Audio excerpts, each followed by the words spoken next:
Hello!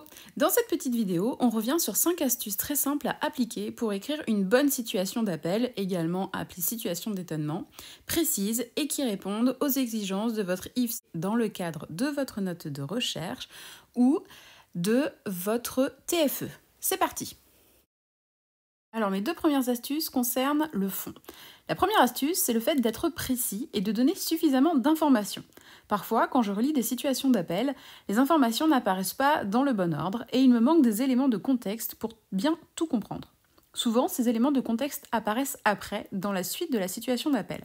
Pensez donc à bien poser le cadre dès le départ, dès le premier paragraphe et expliquer le contexte de votre situation. Deuxième astuce, détaillez les émotions que vous avez ressenties et les questionnements que ces émotions ont suscité en vous. De cette manière, on comprend bien le cheminement vers votre question de départ. On doit comprendre, lorsqu'on vous lit, les compétences de l'IDE qui se dégagent et les champs d'intervention que vous allez convoquer dans le cadre de votre écrit. Les 3 astuces suivantes concernent la forme. Déjà, pensez à rédiger votre situation d'appel au présent et non pas au passé. Vous pouvez mettre du passé composé à la limite, mais évitez surtout l'imparfait et le plus que parfait. Quand vous faites référence au patient que vous évoquez dans votre situation d'appel, pensez bien à mettre un point quand vous anonymisez son nom de famille. On dit Madame R ou Monsieur R. Si vous abrégez Madame en MME, pensez aussi à abréger Monsieur en M.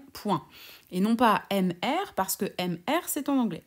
Et si vous décidez de mettre l'abréviation de Madame ou de Monsieur, pensez à mettre cette abréviation partout et ne pas mettre un coup Monsieur en toutes lettres et ensuite Monsieur.